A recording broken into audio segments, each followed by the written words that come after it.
La situation des femmes victimes de violences basées sur le genre en Afrique continue de faire couler d'encre et de salive. Le dernier cas porté à la face du monde est celui de Hawa Ibrahim Katrouni. Réfugiée provisoire libyenne au Bénin. C'est pas un titre, puisque ça doit changer, n'est-ce pas?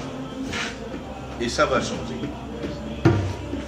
Et cette lettre a été adressée à son Excellence, Monsieur le Président de la République du Niger.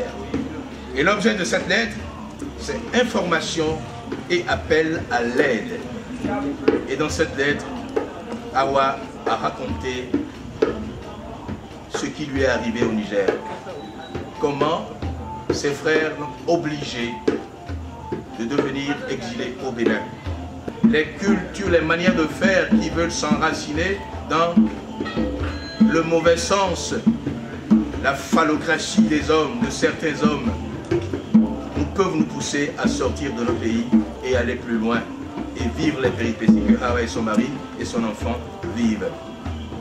L'histoire de la jeune femme réfugiée libyenne au Bénin nécessite une attention particulière. Et pour se faire entendre et réclamer justice, elle n'a pas hésité à mettre ses talents d'artiste en exergue. D'un ouvrage intitulé « À quand la justice pour Hawa ?» au tableau résumant son calvaire familial en passant par la pièce théâtrale, Hawa Ibrahim Katrouni ne demande qu'une seule chose, que justice soit faite.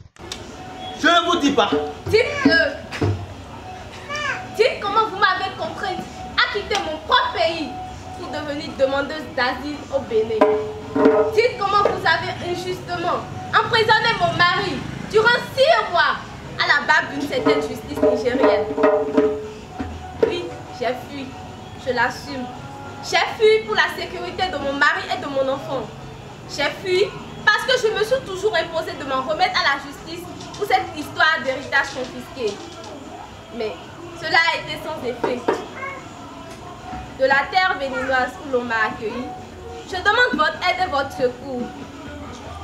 Je demande le dédommagement des 5 années perdues par mon mari et moi-même, ainsi que la répartition légale de l'héritage.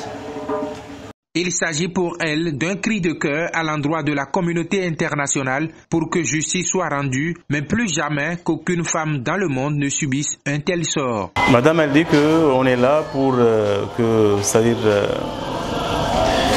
pour que le président va nous écouter.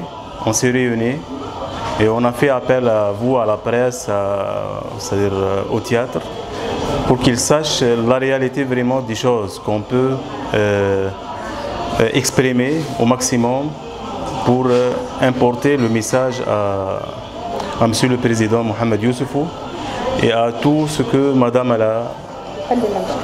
et à les autres présidents qui sont à côté, quoi. Elle souhaite que son problème il sera réglé et avant tout ça que d'abord le message il sera transmis par la lettre. La lettre elle contient un peu, c'est-à-dire les détails.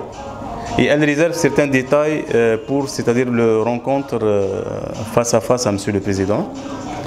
Et que l'affaire vraiment, qu'elle a pris trop de temps et qu'elle demande qu'elle se règle, quoi. C'est un peu ça. Les gouvernants sont donc interpellés car tout comme les questions de sécurité en Afrique sont prioritaires, celles des violences basées sur le genre le sont pour une Afrique très sociale et égalitaire.